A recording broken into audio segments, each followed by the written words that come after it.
Sorry about that. I ran out of room on my phone here. But strong vertical shear means that your storms will be forming vertically, and that aids the updraft to be rotating again. So what we're looking at now is looking at a map of helicity values. And what helicity does is it takes into account speed shear, directional shear, and the strength of the low-level jet.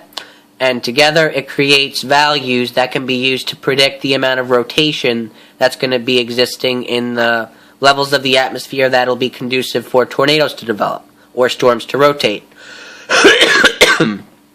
Excuse me. So, when you look for values of helicity here, you typically look for values of, 300 to 400 or higher. And anywhere in the brighter blue here and yellow, that's typically 300 or higher. So in all of these areas, that means your rotation in the atmosphere is going to be pretty good. That means you're having a lot of directional shear, a lot of speed shear, and the low-level jet is pretty strong.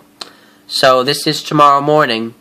It looks like your strongest rotation is going to be across eastern Texas, Arkansas, Louisiana, eastern Oklahoma, and then up into Kansas here.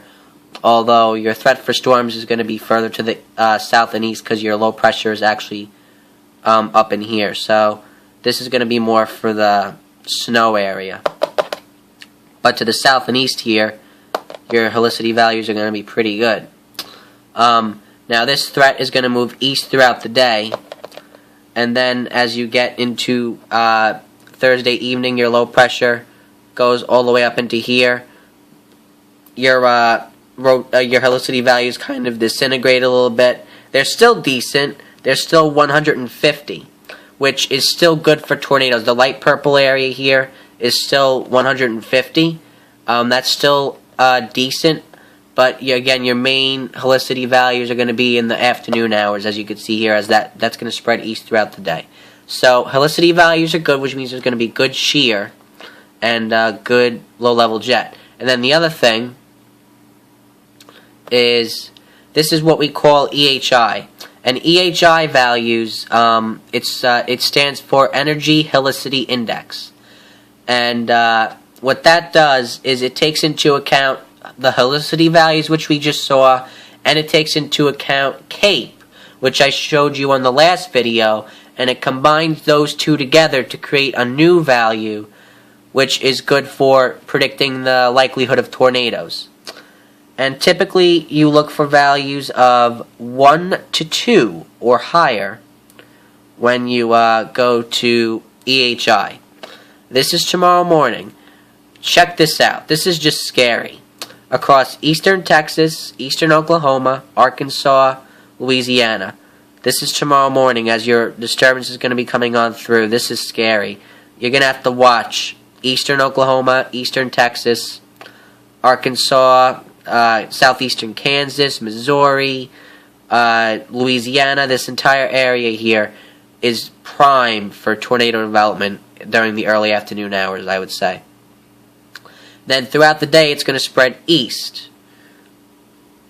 As you can see here, now it's going to be across western Tennessee, Missouri, southern Illinois, Arkansas, Louisiana, still into eastern Texas as well, and southeastern Oklahoma. And then possibly extending into Kentucky, and southern Ohio, and southern Indiana, southern Illinois, and you just all these areas here. What that means is you're going to have a lot of rotation in the atmosphere, a lot of shear, and a lot of instability coming off the ground with the high values of CAPE that are going to be present. So the EHI values are pretty good. Your helicity values are good. You have good CAPE. You have the dew points that you need. You have the low-level jet. And I think I've covered all of the ingredients here. So what does that mean for tomorrow? It means tornado outbreak. Well, maybe not a tornado outbreak, but definitely there's going to be an outbreak of severe thunderstorms. There's going to be widespread severe weather tomorrow. That I can tell you without a doubt. There's going to be widespread severe weather tomorrow. Guaranteed. And I think there's going to be at least a dozen tornadoes, if not more. At least a dozen, if not more. And I think if the conditions come together the right way, like the models are suggesting here, there could be a couple of damaging tornadoes, possibly life-threatening. You know, so just keep that in mind tomorrow if you live in these areas. I did create a map.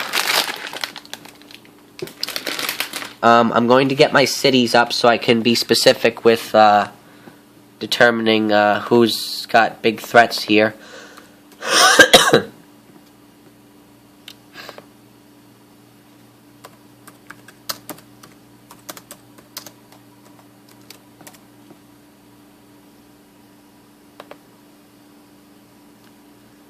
Alright, here we go. Maybe I could find a better map than that. Hold on. No. Alright, so this is the city map I'll use. Here's your threat. Now, here we go.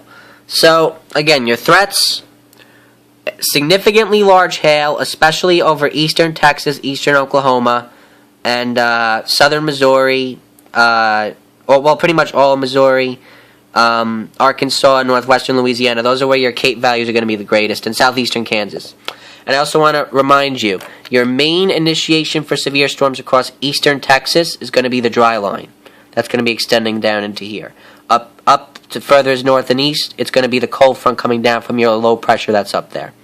So two areas of initiation tomorrow.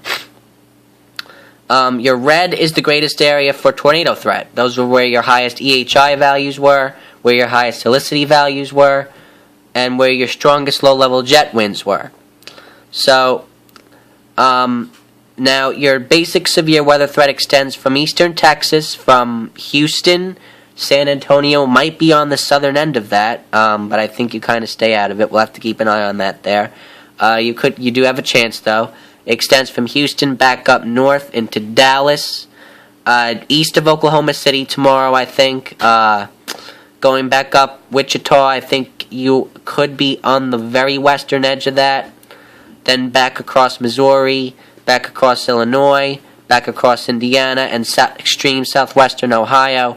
Then back across central Kentucky there, back through central Tennessee, and then back down across Mississippi there, and down into Louisiana. So, prime areas that are in the threat for a tornado tomorrow, and possibly, you know, a strong one maybe. I'm going to go with Dallas. I'm going to go with Tulsa, Oklahoma. I'm going to go with Houston, maybe. I'm going to go with Wichita. I'm going to go with Eureka, Kansas. I'm going to go with Kansas City, Missouri. I'm going to go with St. Louis. Little Rock, Arkansas there. Shreveport, Louisiana. Jackson, Mississippi. Memphis, Tennessee. And I think we're good now. So all of those places are going to have to watch out for potentially tornadoes tomorrow with some of these supercell thunderstorms.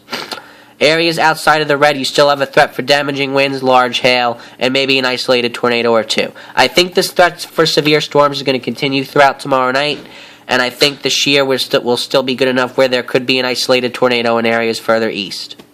You know, across Kentucky. Oh, and Pudaka, Kentucky might also be in the threat for tornadoes tomorrow as well. Or if not that, then severe thunderstorms.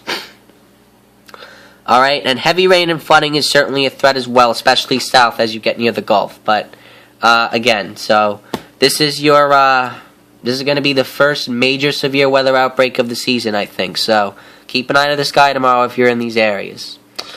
Alright, thanks for watching. I'll try to do an update tomorrow if my voice isn't completely knocked out by then. Alright, thanks for watching. Good night.